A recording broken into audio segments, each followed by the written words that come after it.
What's up? We're in the second part. Please go check out the previous part to gauge your bearings to understand what's going on. As an entitlement, ne? In the previous part, I was, you will have to go to the, I'm not going to reiterate, please, have mercy. You're going to have to gain that context. The level of entitlement in our men, in the black community, is astronomical. I am disinclined to generalize. It's hard not to, but nonetheless, just in case there are some out there that aren't this crazy, I apologize if you feel just clumped in with the rest of them.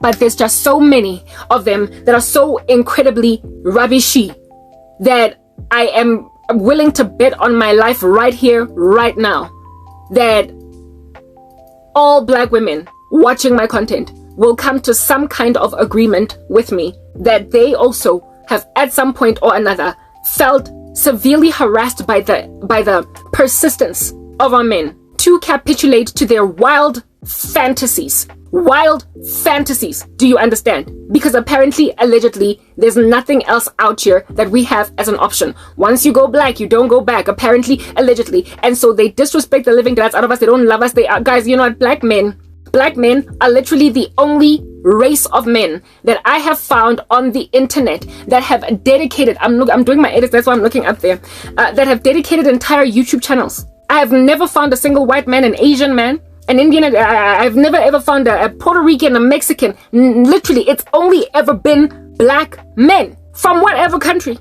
be it in Africa somewhere around these streets, or even in America or in Europe. They are the only demographic of men that have dedicated entire freaking YouTube channels to reviling women.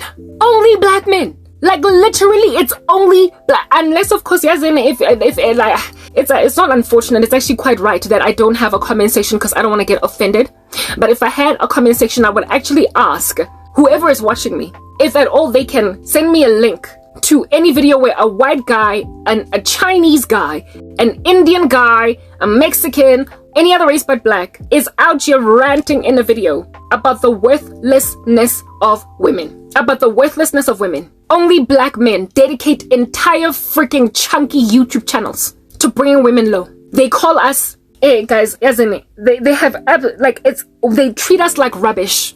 They call us worthless, aimless, bitter, that they've got options in these streets and white women everywhere else. They say they counsel each other to literally ignore us. They advise each other to ignore us when we are hurting, when we're crying, when we're complaining, when we're raising issues, when we're putting stuff forward. They advise each other to just let a crying woman cry until she shuts up. Until she shuts up. If you think about babies, right? When I was studying psychology, well, I did psychology 1 or 2 years in varsity. And we were studying trauma in babies, trauma bonding in babies. And a case study was done of a couple of babies who were neglected, like just ignored when they were crying. Basically, that study was to prove that when you are frustrated by a baby's crying, it does not do any good for you to ignore that baby. You just have to be mature and realize that babies are too baby. They're too baby to actually really truly try to spite a parent. And so if they just keep on crying and crying and crying, they're not trying to irritate you. They're too baby. They're too little. Their cognition has not developed. Their minds have not developed. They're not going out of their way to act sick in front of you. They're not yet 2 or 3. They are only just 10 months old. So if they keep crying all night long, you cannot ignore them. You have to be awake all night long. You have to deal with that colic all night long. You have to embrace them all night long. Otherwise, you might create literally problems going well into that child's adulthood permanently, despite the fact that they will have endured the trauma of being ignored as just babies. The studies that were done were on women who decided that they were going to teach their children, their babies, a lesson because they cried too much and they were exhausted. Women who suffered from like postpartum depression or whatever, they imagined themselves as ones who were exhausted, and frankly this baby is doing this on purpose. This baby is taking away my sleep on purpose. And so they just ignored the baby. They just ignored the baby crying and crying all night long, just crying and crying and crying until eventually the baby shut up. And this happened over a couple of nights where the mother made an observation that, look, if I ignore this baby's cries for long enough, it'll eventually just keep quiet on its own. And then this was done to babies, not experimentally, but just as an observation. It was done because it would have been, of course, human testing and therefore unethical to do it experimentally. This was done on babies for pretty much every single time that they cried. Pretty much every single time that they cried. They were ignored until they shut up. These babies not only became withdrawn, but they did not develop personalities. They were slower in their development in comparison to other kids. So when other kids stood up to walk, these babies did not walk. They still continued to crawl. They were slow to grasp understanding in school. Basic knowledge, they were not able to latch onto it, like reading, writing, arithmetic. They were just, and as time progressed, it was discovered that these ignored babies became toddlers and then pre-teens and then teenagers that had not only development issues, were slow in comparison to their peers, but also severely struggled to actually learn, to study. They ended up, some of those kids, having to be put in special schools for learning disabilities, when that could have been entirely prevented if at all the parent actually paid attention to them as they cried. So it is it's violently detrimental to the health of a baby to ignore it when it is crying all night long. It is our responsibility as grown-ups to take in our stride that we have babies. It is unfortunate, my freedoms are gone, my sleep is gone, but at least it's temporary. Frankly, it's temporary for like 2 years. It's temporary because the crying baby all night long at some point stops being the crying baby all night long, because the baby then becomes big enough to stop crying all night. But for those months, you have to ride it out. It's a storm that parents gotta ride out. And so that's why it's so important to have a supportive husband who does not only allow the wife to be the one waking up so that they can take turns or whatever, that this child might always be awarded attention, because ain't no like 7-month-old baby trying to spite no mom, no dad. That stuff is not happening. So to assume that that's what's going on is to literally set your child up for failure well into the future. When I, as that parent that ignored the baby that was crying, have got this kid in grade 5 that is failing math, while that kid's sibling that had a little bit more attention is somehow flying and soaring in school. They were born from the same gene pool. Why aren't they doing similarly in school? It is because of how in the world that both kids were raised. The one kid was ignored while the other one was paid attention to. So essentially, and again, if at all you don't touch a baby, we know that it dies. The Lord has never intended for the human race to ignore anybody. The Lord's intention upon fashioning us never ever intended for us to ever be ignored by anyone. We were supposed to love each other, care for each other, fend for one another. We were supposed to cuddle and love and kiss babies and, pinch their cheeks and all that jazz. We were supposed to do that. And as we get older, we were supposed to maintain that affection for one another, that people might be maintained in health. So why do you think black women are losing their minds? Why do you think they're so cold? Why do you think we look like this? Why do you think under heaven my life looks like what it is that it looks like? Why are black women not coming to my cause? Why? Why are they not coming to my cause? It is written in God's word, husbands, love your wives the way that Christ loved the church. Women are to respect their husbands, evidencing that it is very important for a woman to receive love, in a way that it is very important for a man to receive respect.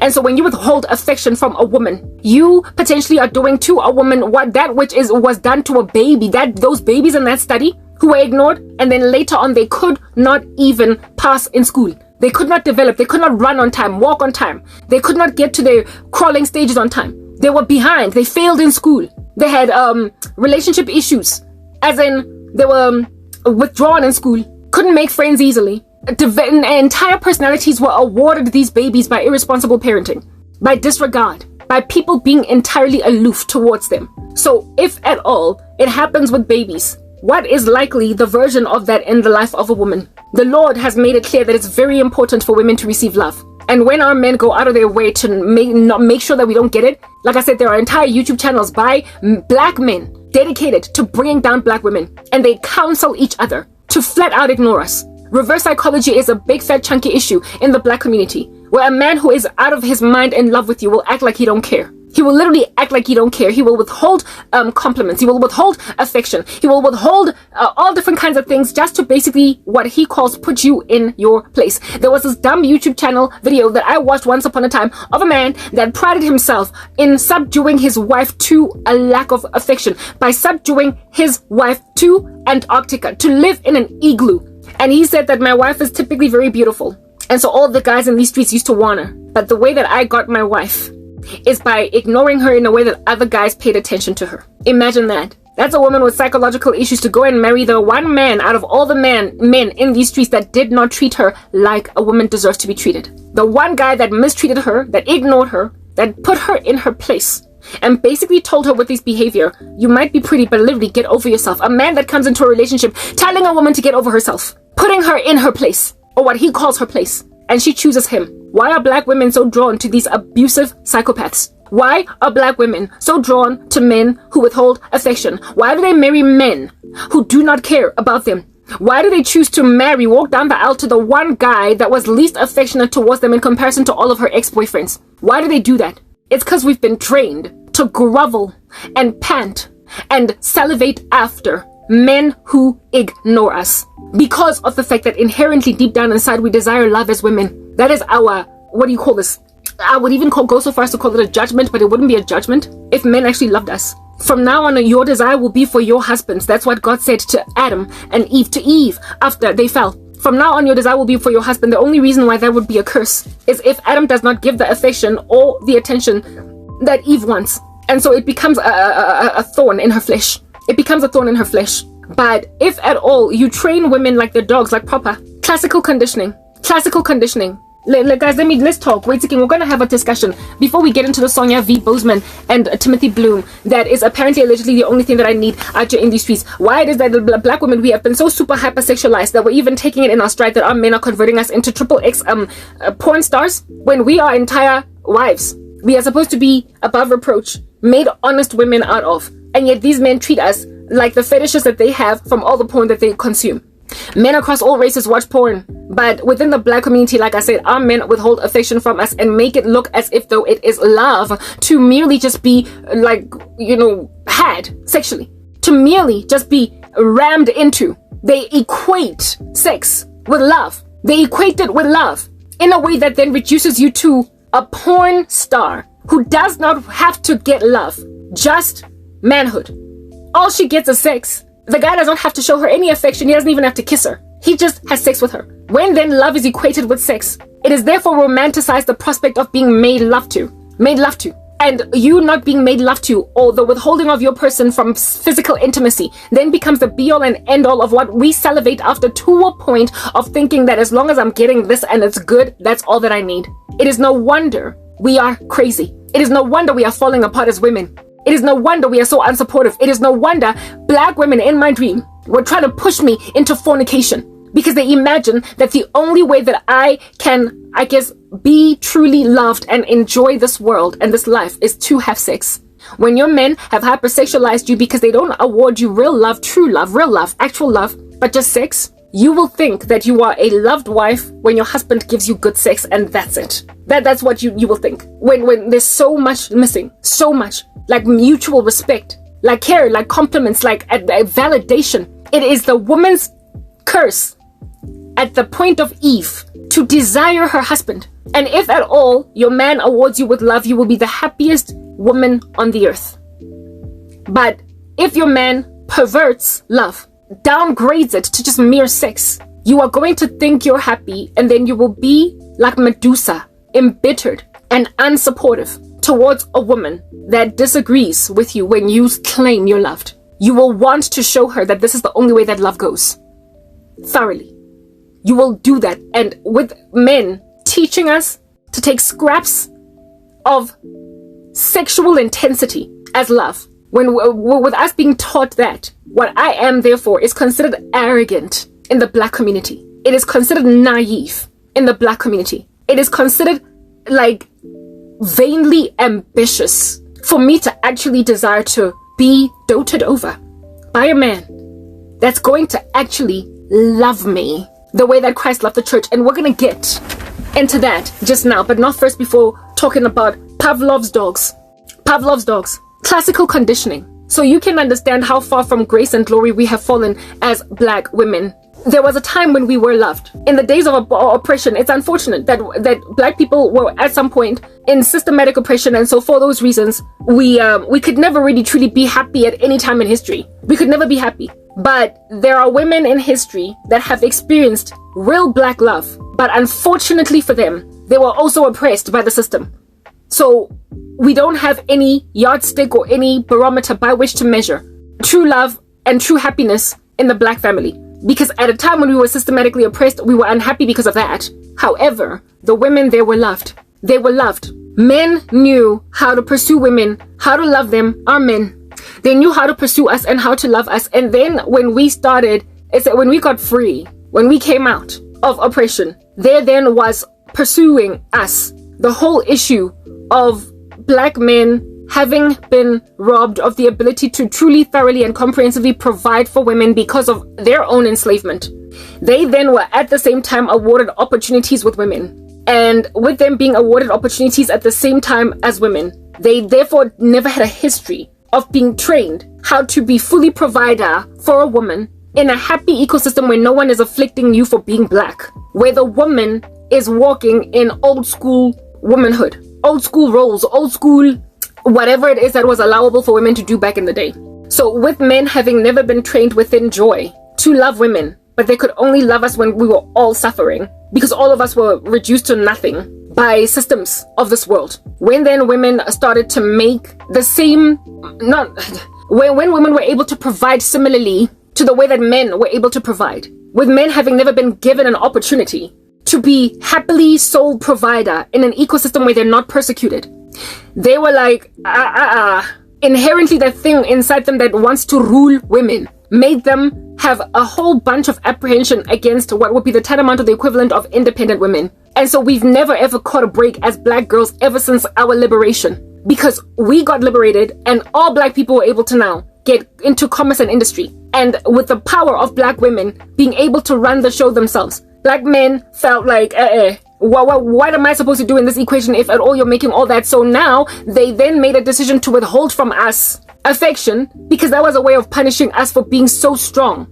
just like them. So now they developed this whole rhetoric of utterly and comprehensively withholding from us affection because it was withheld. Not it was withheld from them, sorry, but because of the fact that we were walking in what they called their manhood. We were walking in a strength that they imagined it was for theirs to walk in. It was for theirs to walk in. How else can I describe this? White men have always had the patriarchal power across societies. They had their chance to be the sole providers, and men in the comprehensive regard where women are in the house, barefoot, pregnant, cooking, being wives, while they are the only ones getting the bread, and within a happy society where they're not oppressed. They got to be men for a very long time, and so therefore they got to be trained genteel manners and how to be towards women, such that when their women complained and we were like, no, I want to work, nah, I want to vote, nah, I want to do ABC, they initially resisted it until these women threw their toys out the cot so much that these men were like, okay, fine,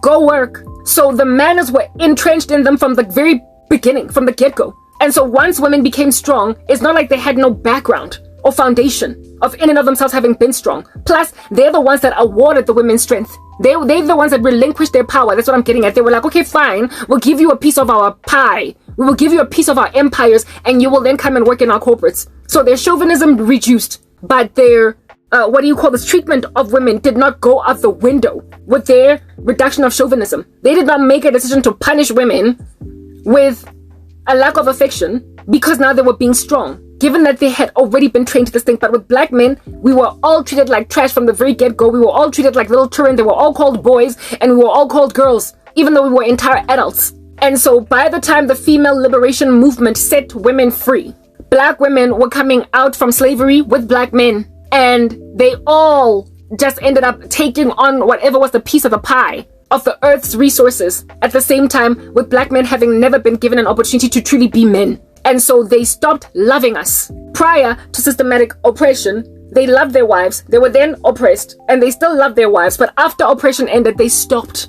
They literally just stopped loving women. And the way that they handle us is by classical conditioning. It's literally classical conditioning. It's like we are Pavlov's dogs. Remember I said earlier, according to the book of Genesis, that Eve's judgment, her punishment for sinning with Adam was, from now on, your desire will be for your husbands. It is therefore comprehended by men inherently deep down inside somewhere that women need love. And so how do you put them in their place, given that they're busy taking your place, according to them, apparently, allegedly? How do you put them in their place? Take love away. It has worked like a well-oiled machine. The devil has given them a wonderful idea, frankly. It works.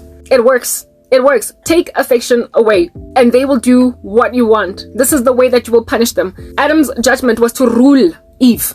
So seeing as he can't rule her, given that she's basically taking care of herself, he then withholds from her that which Eve's judgment is. From now on, your desire will be for your husband. Eve will still continue to desire her husband. Adam will still want to rule her. So he will rule her by withholding affection. For crying out loud. He rules her by withholding affection.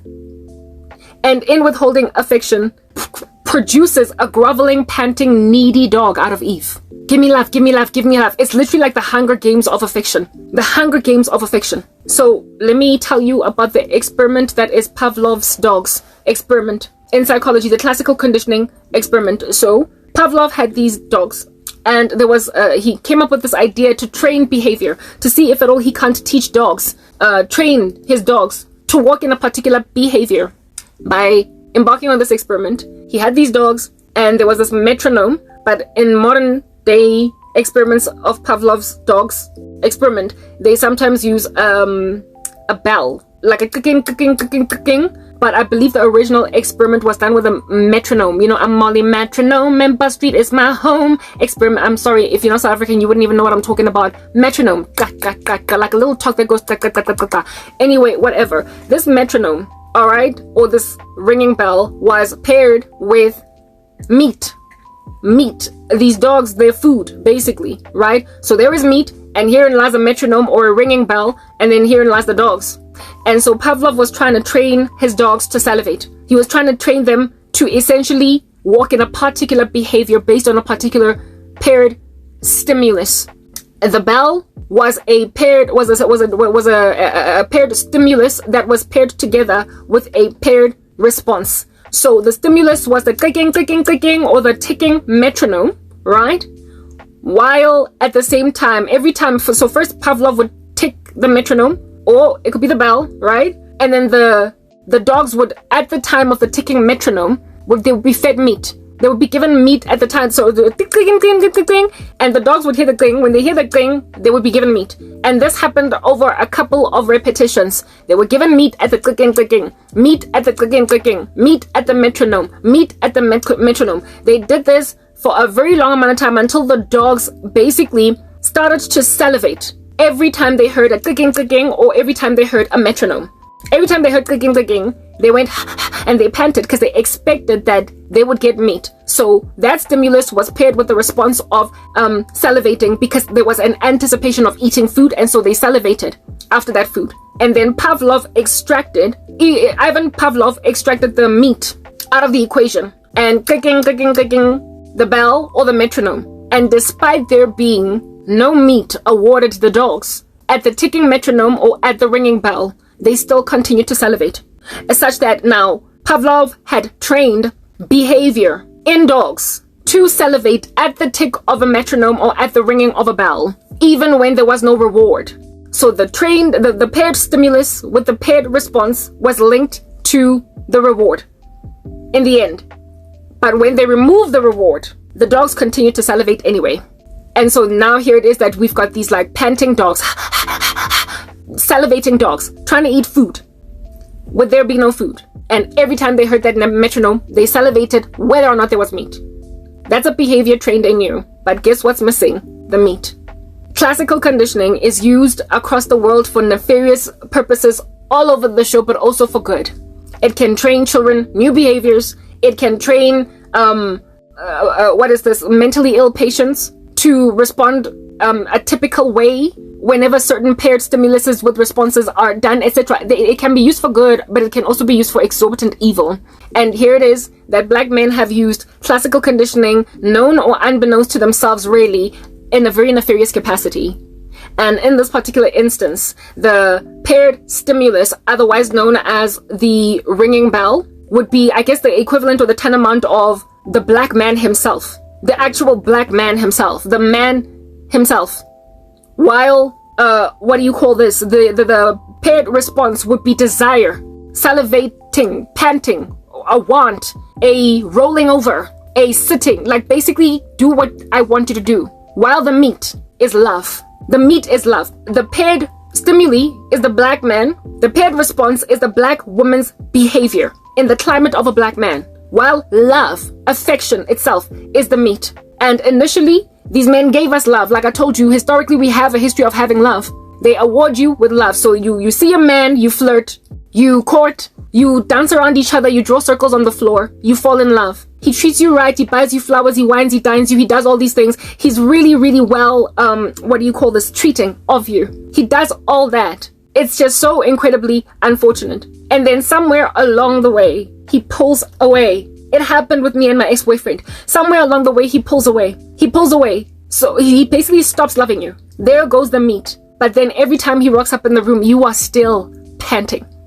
You are still thirsty. You are still salivating, for crying out loud. That's why they sometimes call us simps. Or that's why they sometimes call us, pygmies. They call us thirsty, whatever you want to call us. Like, you do anything to please these men. That's why we out here in these streets twerking it up all over a show. That's why, for instance, I spoke about Adele and how it is that Adele does not have to strip down even in the slightest, and yet she makes as many millions as Beyonce and Rihanna combined. And yet look at Rihanna and Beyonce, black women, stripping it down in order to do to get the exact same rewards as Adele. She is panting Beyonce in a way that Adele is not. The difference literally is race. The difference is race. Look at the hypersexualization of black women in the media. We have no love, and we feel as if though the way to receive it is to reduce ourselves into these licentious, mean-spirited, savage, and also sensual creatures that are there for the consumption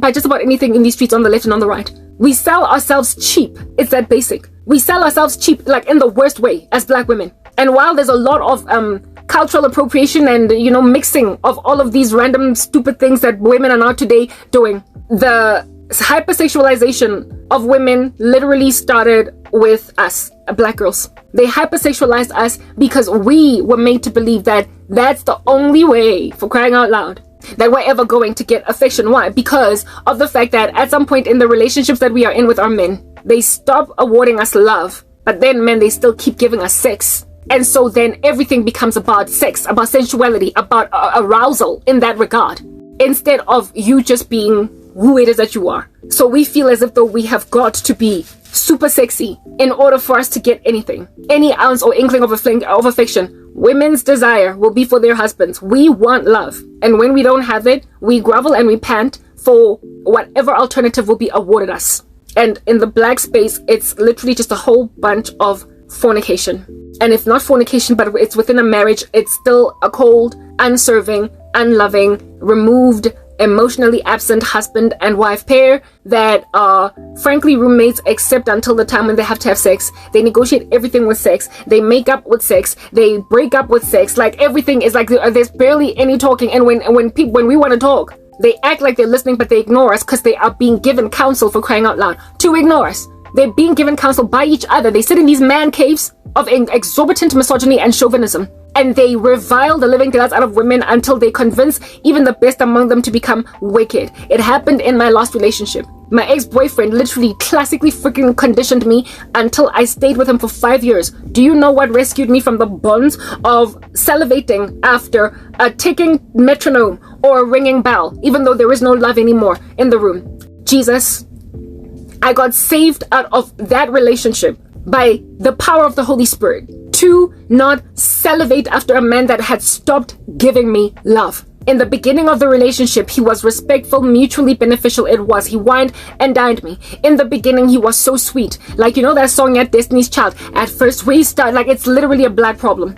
At first we started out real cool, taking me places I ain't never been. But now you getting comfortable in doing those things you did for no more. You slowly making me pay for things your money should be handling. You trifling, good for nothing type of brother. Silly me, why hadn't I found another? A baller. When times get rough, you're supposed to hold me down instead of a scrub like you wouldn't know what a man's about. Can you pay my bills? Yeah, it literally starts like that.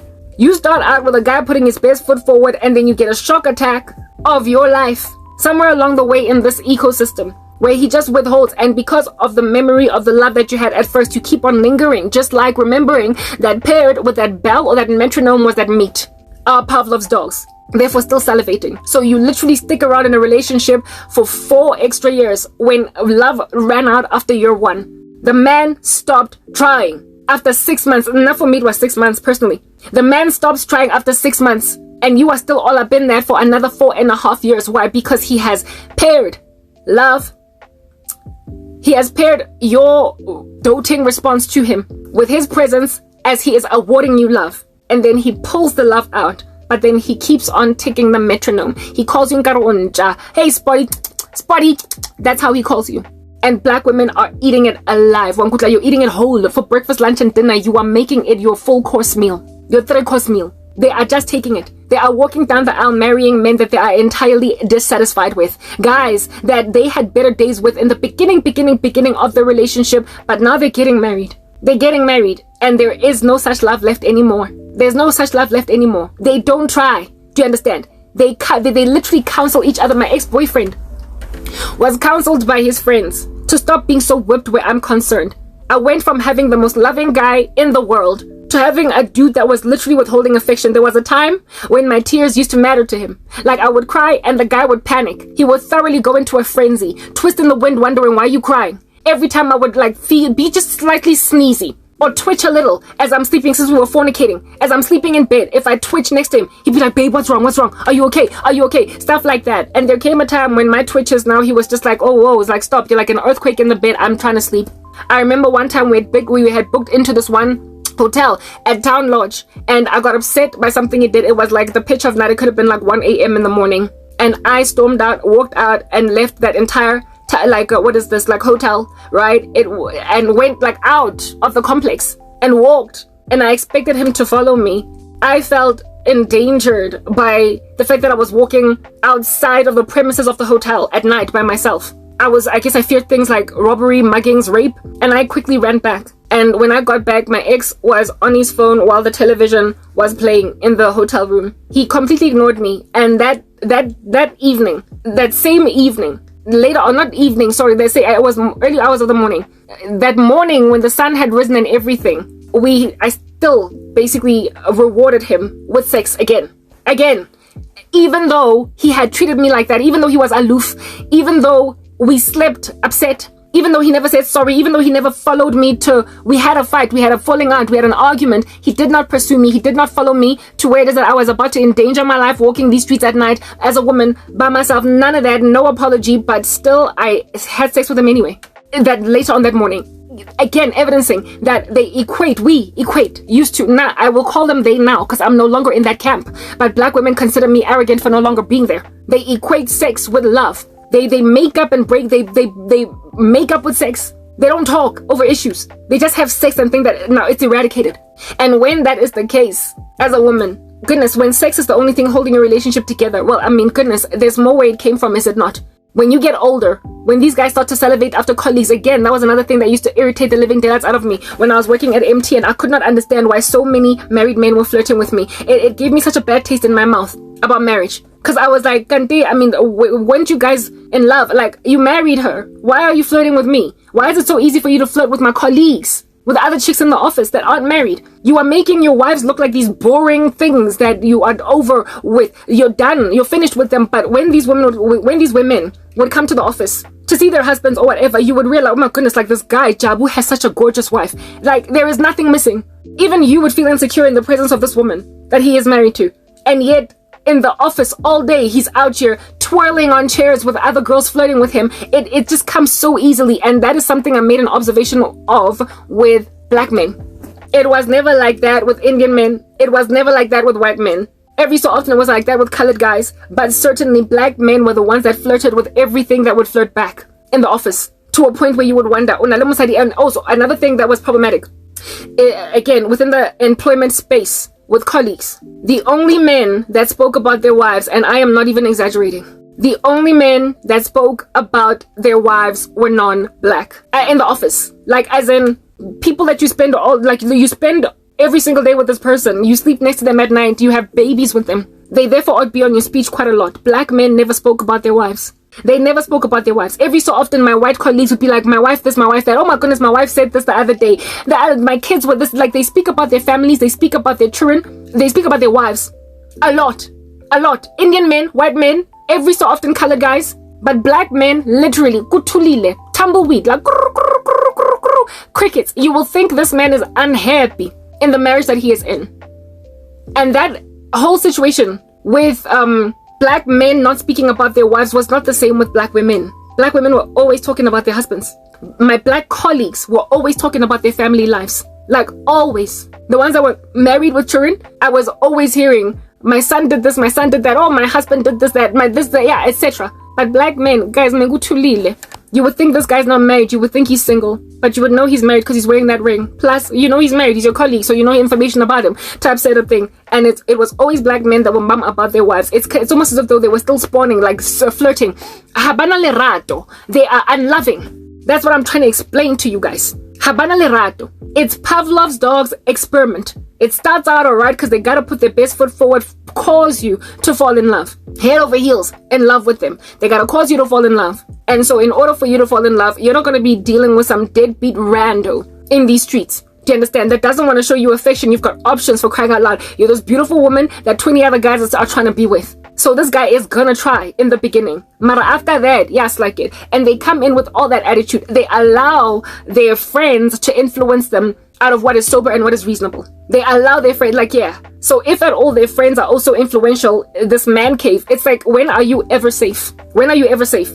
And another epidemic among them is that they cheat on their girlfriends in front of their main girlfriends. Yeah. So there's like this whole side piece, main chick thing. All men across all races cheat. But in our community, it even gets given names, y'all, because they compare us to food. We be out your sides. We be out your main chicks. We be out your full course meals. We be out your being called jump offs and what have yous. And amaside piswa corner, the jump offs, not the ones that these guys are not serious with. Those chicks, sometimes they get brought in the presence or in the climate of the wives or the girlfriends. Like bringing a jump off to a meeting where all the guys' mateys are there, like a bride where it's boyfriends and girlfriends. I guess at the time when I lost everything, I had yet to be in a climate or a space of people where it's wives and husbands. Boyfriends and girlfriends were all at a bride. That would be a barbecue if you're American. We're all at a bride. And it's boyfriends and girlfriends that everybody knows. Like, people have been dating for 2-3 years, all of them. 5 years, 7 years. And then this like bugger will, without even a warning, rock up with some chick that don't nobody know, while the rest of us know who it is that is his main chick. And the way that black women have been so classically conditioned to salivate like Pavlov's dogs. The way that they have so taken in their stride the status of Pavlov's dogs. Black women, they all keep quiet. Nobody raises it. Nobody says anything. Perhaps maybe when you are privately with your own boyfriend, together now talking on some, babe, I mean really, why'd your boy bring such a thing? You might raise it, but otherwise, literally, it's almost like it's unspoken code or something. Nobody says anything. Everybody just allows these guys to cheat on us in front of us. And nobody is ever going to alert. Imedia corner, the main chick, that girl, we know you.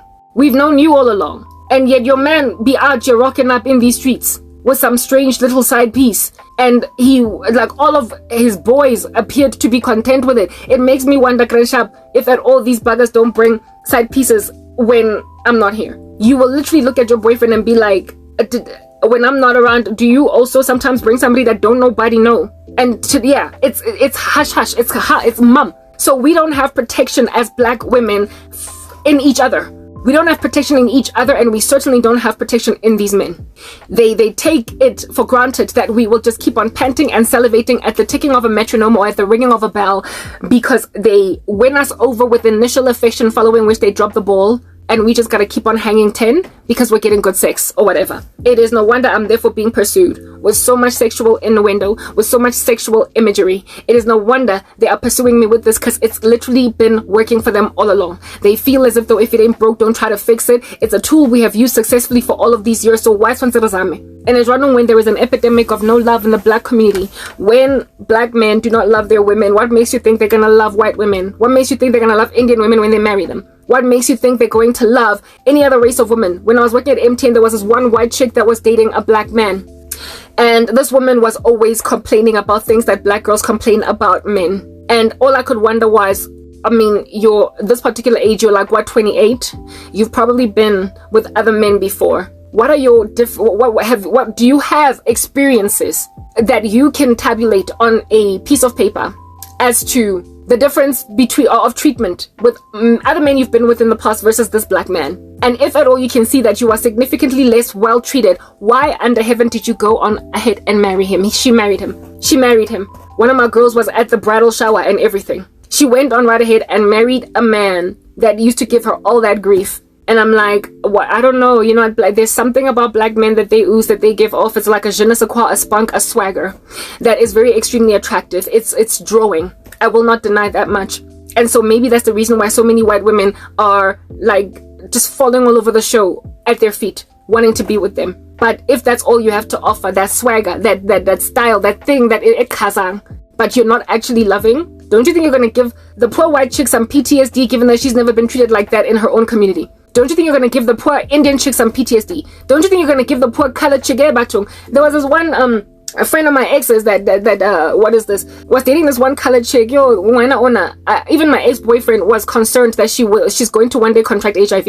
Even he said that yes, this guy's going to give this chick a disease. She was cheated on more times than could count on her 10 fingers and toes that she did find out about, and she stayed with him. And all I could think was, girl, have you been with colored men? Probably in the past you have. Have you been with any other race of men? Likely, because you're a colored chick, you probably started out in the colored community. How under heaven are you sitting this out when you've been better treated before? But that's just the thing. Black women always marry men. Not always, of course, that's like a broad generalization, but it really is quite a broad statistic. It's hard knock.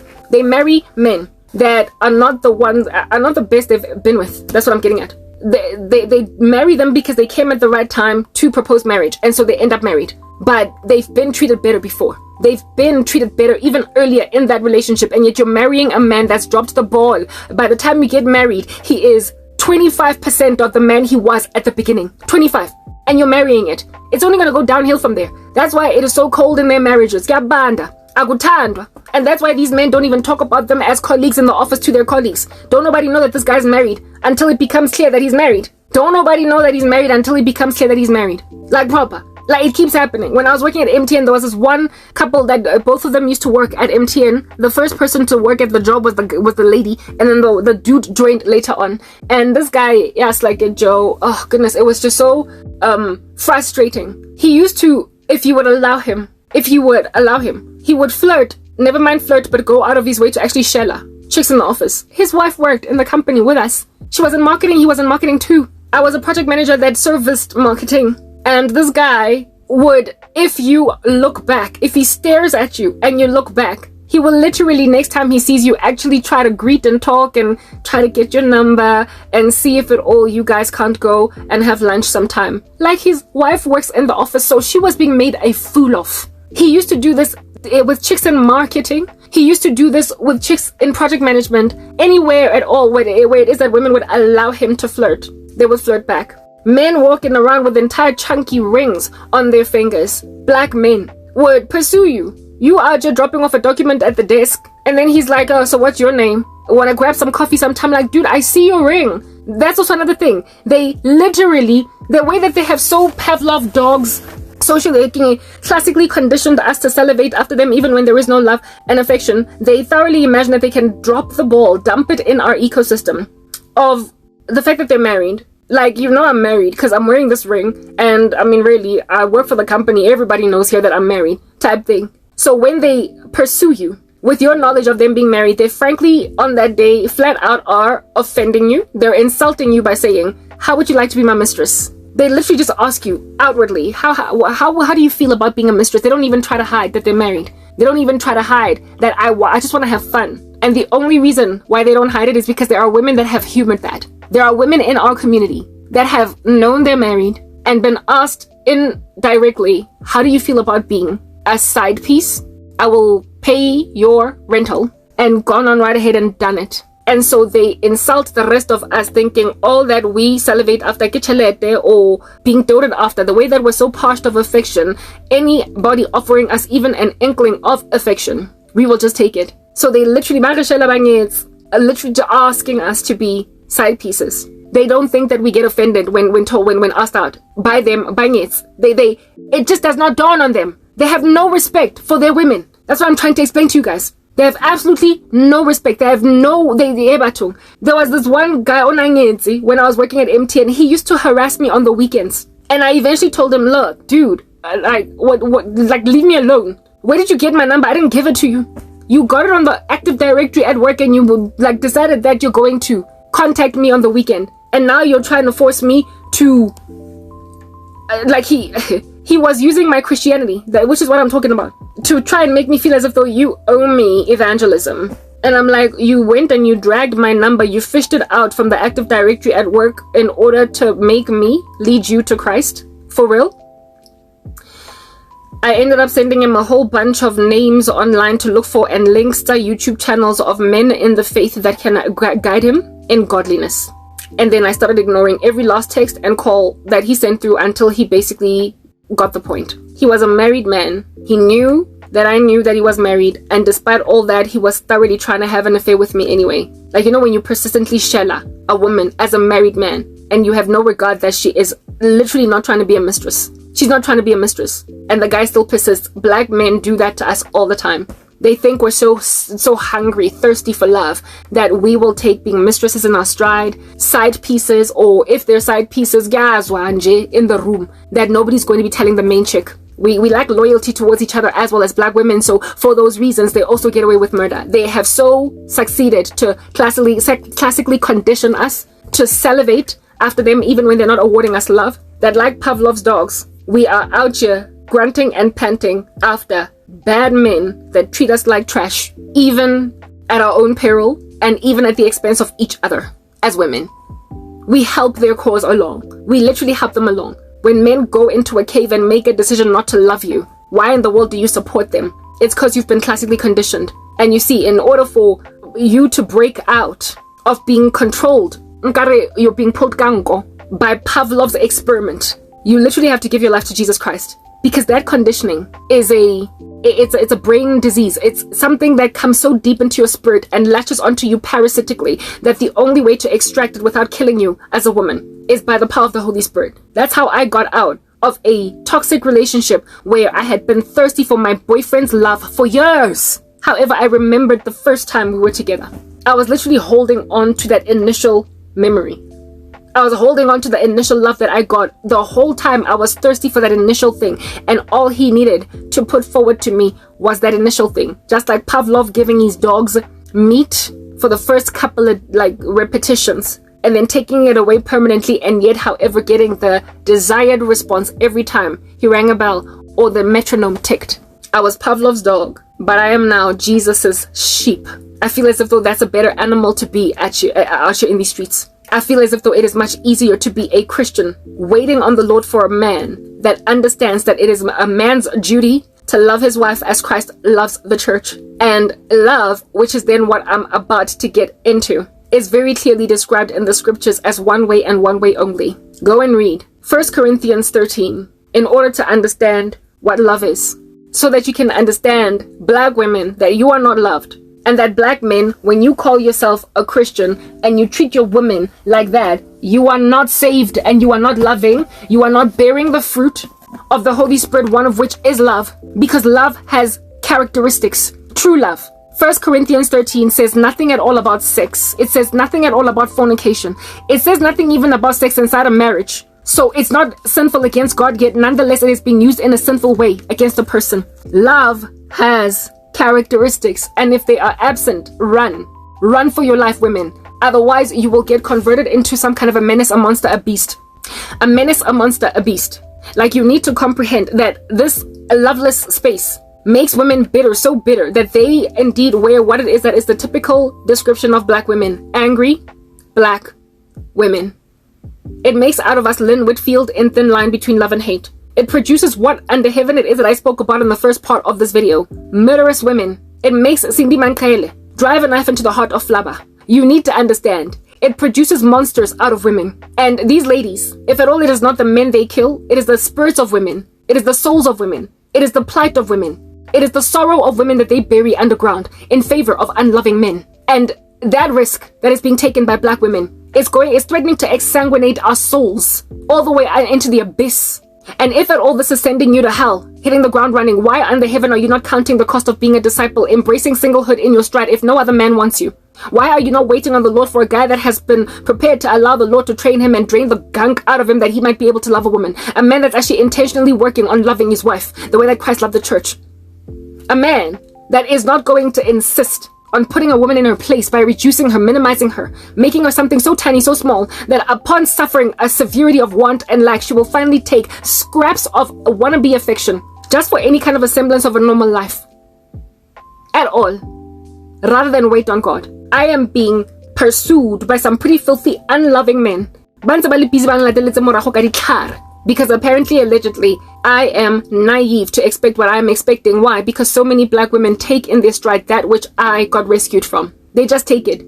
You see, just like classical conditioning, there's yet another way of training behavior in society, in ecosystems, in children. It's called operant conditioning, negative and positive reinforcement. Negative reinforcement is basically a system of rewards and punishment, where it is that you train a person's behavior by rewarding them for good behavior, or you train them a new behavior by punishing bad behavior. Either way, they establish a new kind of behavior. So when you ground a child, every time they don't do their homework, you train them to do homework. That is negative reinforcement. But when you reward a child with a new gadget, a phone, every time they do well in school, that is a form of training behavior too. It's called positive reinforcement. And the combination of both of them can build a nicely obedient kid. So just because it's called negative reinforcement does not necessarily mean that it's bad. It just means that it reuses punishment in order to train behavior in a person.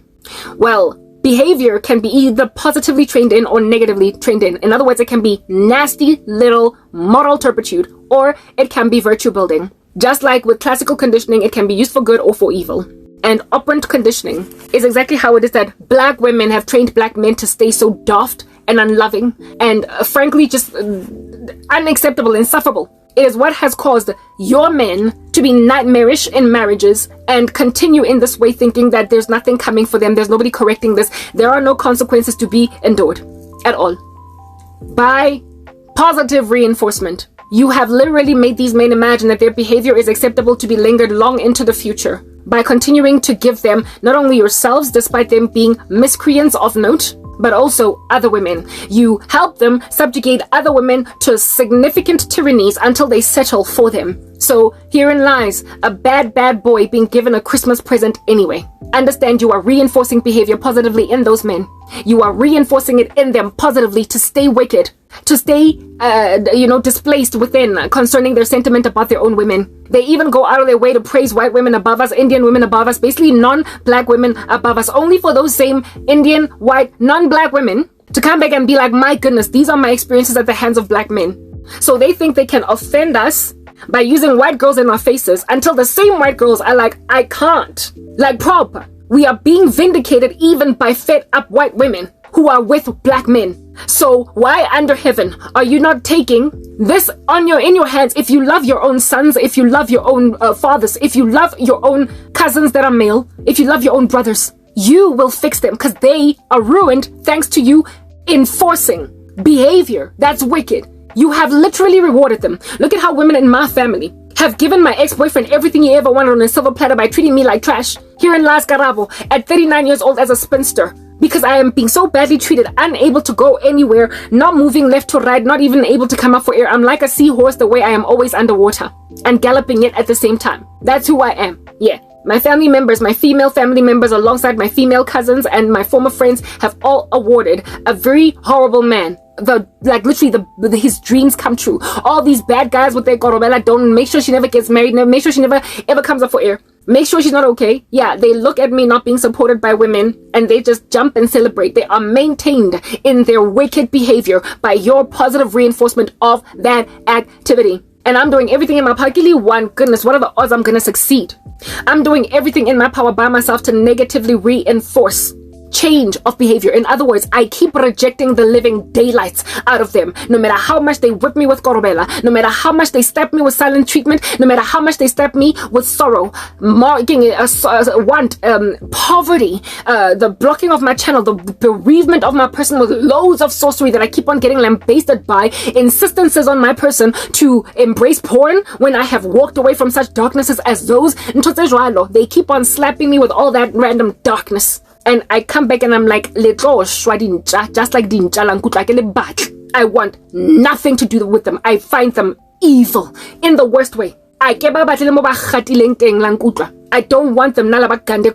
Despite using the same tactics that they have used on all of y'all that succeeded. And the only thing that makes me a cut above the rest, the only thing that makes me different in comparison to black women literally is not because I'm so good at figuring this thing out. It's because I got saved. It's because I got rescued from marrying a horrible man that was going to just decline from the very first point that he started at. He was already on a downward spiral, having hit rock bottom in light of the way that he was treating me towards the end of the relationship. And yet, if I had gotten back together with him, I would have inevitably married that guy, given him children, despite on our wedding day not being as loved as I was on the first day that we met. I would have been a woman parched of affection marrying a man because he proposed to me, because that's all we salivate after. Do you understand? In the black community, made to salivate after the fact that sex is good. Are you serious? Is that all you're running with? Good sex? Yeah, man. Anybody can motion in the ocean and succeed to improve sex in the bedroom, but it's not very many people, for crying out loud, that prosper to get loving a woman right. And so, work on improving sex if it's not that great in the beginning, but you, for the life of you, are not going to survive an unloving husband.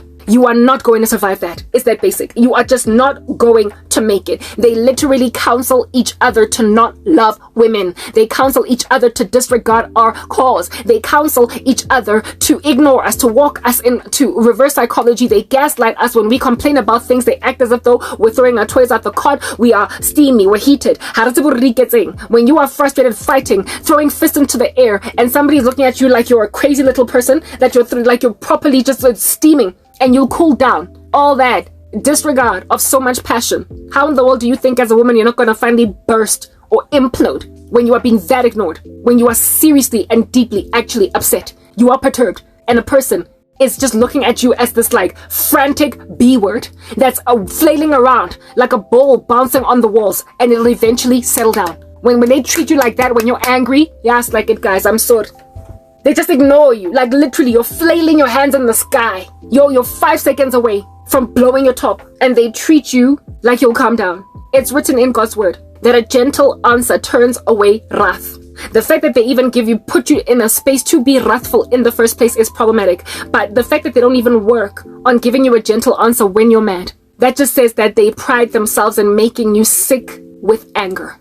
Sick with anger. Hence the terminology, angry black woman. And the sad thing is, we do finally calm down. And when we're calm, they come back and you are just sleeping with them again. You are just embracing again, cooking again, being the domestic servant again of a man that ignored you when you were almost, so like the cortisol levels in your body were so high that you could have literally gotten a cardiac arrest right there from all the anger within. But you survived because you're healthy, you're fit, you're always in the gym. You could have actually died from that level of stress. But you survived, and this guy gets to come back. He gets to come back. In daughter, that's gonna ignore all that anger, all that pain, all those tears. He's not even trying to turn away that wrath by giving you a gentle answer, but he prides himself in laughing at you when you throw your toys out the cot, because they consider them toys like you're a child, when you have got a legitimate issue that you are raising.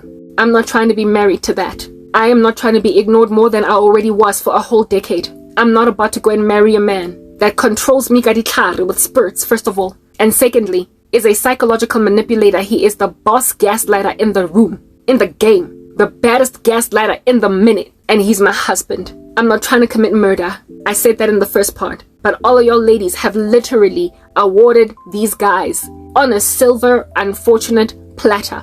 You have awarded them bujotle bagago. You have awarded them respect and grace and mercy and all things good and nice and cushy like a nice little cotton candy cloud. You have awarded a bad Dennis the Menace all that respect. What incentive does he have to change? They feel like they can alter what you're thinking and who you are by simply ignoring you and ultimately causing you to grovel at their feet.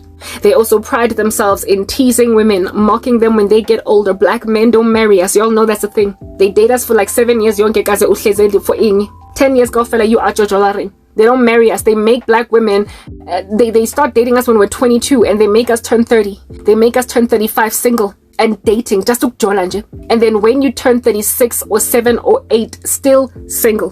When you turn 36, 7, 8, still single, that's when they then start to tease you for being a bitter broad at that old age. When you are raising the things that I'm raising right now at 39 years of age, they're like, oh, it's a he's so ubit. That's black men for you. They call us bitter and they also call us old and in favor of young black women that they're about to endure to the same thing that we're going through, only for them to get to the age of 39. Saying the same things we're saying, but for today they're being praised. Remember, they're into classical conditioning like Pavlov's dogs. First award affection, then take it away. So they will award women affection in their youth, and when they're older they will treat them like they're nothing. When their mothers are that old, when their grandmothers are that old, when their aunties are that old, but strangely they treat their wives or their girlfriends or their ex-wives or whatever like that, like we're just finished up scraps. They make us feel so unimportant and so worthless when we get older, when they're the ones that delay putting rings on our fingers. They're the ones we start dating when we're just 21. But you are out just still dating the same guy at 30. Dating.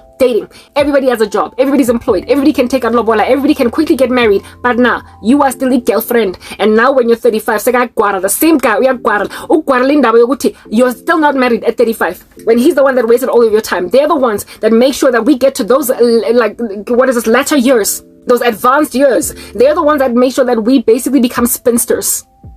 Now, at some point when you're single and never been married, you start getting called a spinster instead of just single. They are the ones that make sure that we get converted into spinsters. And then they tease us, they gather into little man caves and say, look at you complaining, flailing your flag up and down. At 39 years of age, you still have standards. They literally look at women my age and they say, you still have standards, you're still waiting on that for cobwebs, girl. They will gather around you. You will still be waiting at that bus stop or skeleton for your perfect husband to come, because no such thing is coming. They are basically putting themselves in the mirror saying that we're so whack, we suck so badly, that a woman will wait an entire 12 years with none of us coming in sight to be the thing that she is waiting on God for. They basically massacre their own virtue and their own character by teasing us for being single at 39. But they don't see that that's what they're doing. They look at older women and they say that we are naive to think anything like what we expect is coming. And in so stating, that suggests that they can never be good enough to love us.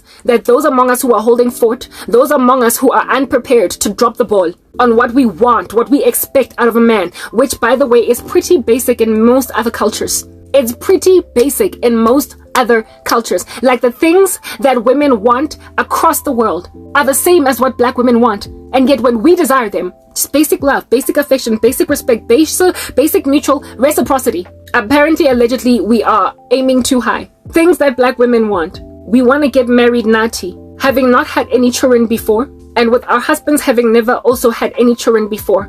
And the two of us are going to enter in and start afresh together. I'm literally telling you right now, women across all races want that. But when we want it, we expect too much. Because apparently, allegedly, every black man by the age of 29 is a baby daddy of 5 different women. They just keep on making babies all over the show. They insist on impregnating their girlfriends before they marry them. And once they're married, they sometimes don't marry them. And so they've got this baby mama. And so once you get to the age of 31, 32, you just got to take in your stride that you got to deal with a guy that got a kid, or 2 kids, or 3 kids, or 5. And when then you're at 39, still wanting exactly what all women want. I just want a clean slate. Because I'm clean. I've never been married. I've never had children. They're like, yo, not 39. And then they enter into a man cave and do a whole big fat chunky YouTube channel where it is that they've got a whole bunch of black men, 1 million of them really, in the comment section talking about how it is that there's this 39-year-old woman literally waiting for kingdom come, because there is no such thing as what she's looking for coming. They are offending themselves. They don't even see it, because they say that they cannot be sober. They cannot be patient waiting on God. They cannot be what under heaven it is that the Lord fashions a man to be when he gets saved, because they are that incontinent, like a city without walls. Everything comes and goes. That they basically say that it is absolutely impossible to find a black man in these streets that's 35 without multiple kids unmarried, that's 37 without multiple kids unmarried, that's never been married, that it's impossible for a black man to get to the age of 40 just waiting for the bride he asked from Christ. They are saying that they cannot do it. Yet we are busy sitting around at 35, 36, 37, 38, 40, 41, 42, single, never been married. Black women, we that are like that. But among them, there's no such thing. So gushkuti vele bona, they are displaying good self-control. That's what they're saying. That's what they're saying. In saying that I'm expecting too much. And yet black women are sitting this stuff out. I keep rapping and rapping and rapping. I've exceeded my time limit in this particular video. But I want to read you 1 Corinthians 13. What in the world under heaven love is? Women. So that you can understand it's not sex. And when you don't have it in this fashion, or at least something close to it, if he's not loving you the way that Christ loved the church, if he's not listening to you that his prayers might not be hindered, he is not for you. And so you need to get out. Let's move to the next part.